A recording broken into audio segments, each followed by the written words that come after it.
It's football season and dove season here in Texas, and so nothing goes better together with those than shotgun shells right here on Brisket Medic.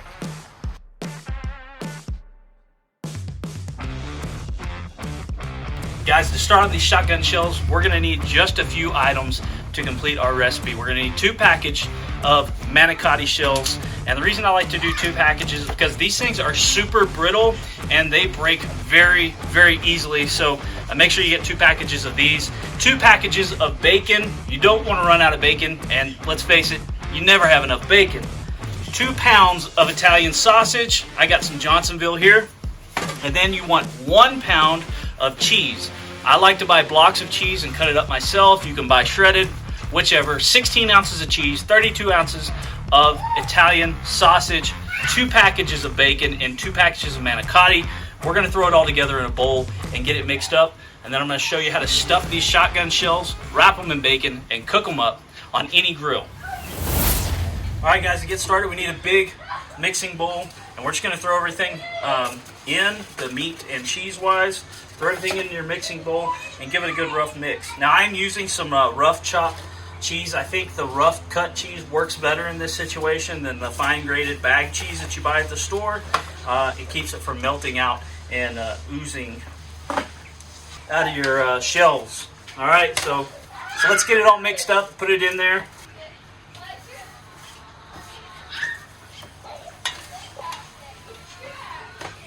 Alright guys, once we got it nice and mixed up, you want the cheese mixed evenly throughout your sausage.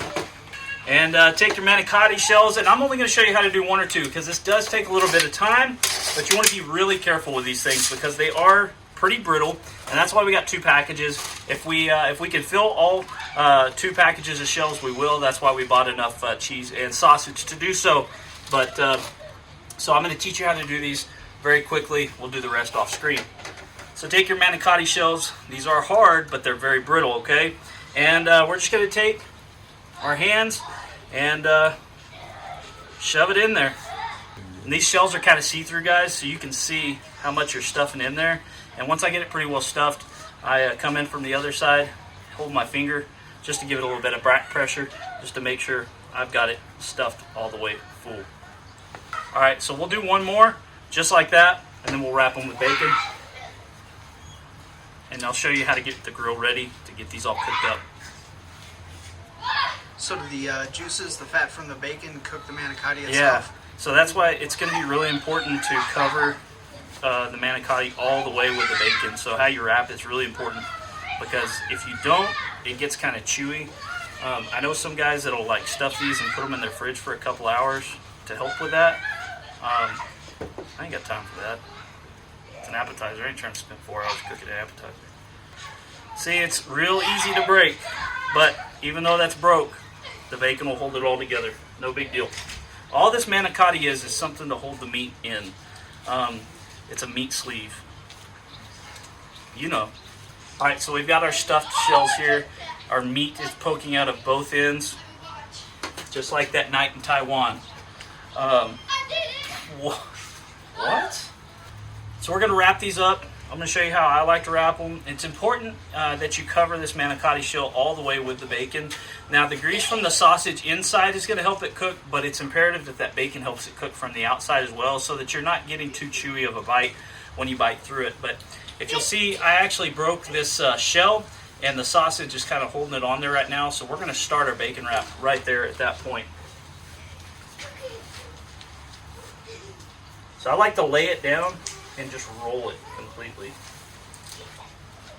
And make sure we're not overlapping too much, and give the bacon just a little bit of a tug so it's a little bit tight, so it has a little bit of tension on it. But we really want to make sure that we have good coverage. That's the biggest thing. Tug the meat. Tug the meat. You got to tug your meat sometimes.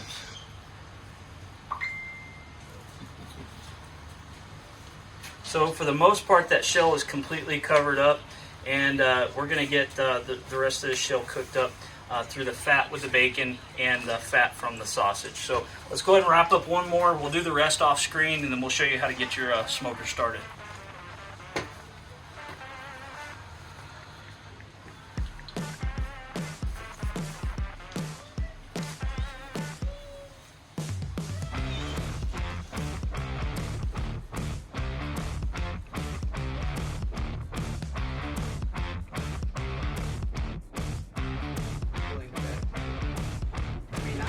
All right, guys, these are all wrapped up and ready to go. We're gonna put them on the smoker for 300 degrees for 1 hour. Now, it doesn't matter what you use, an offset, an ugly drum. I'm gonna be using my pellet smoker, the Green Mountain Grill Jim Bowie, and I've got some competition blend pellets in it. I think that works the best. It gives you a good smoke flavor without overcomplicating any of the profiles. So 300 degrees for 1 hour, even in your oven.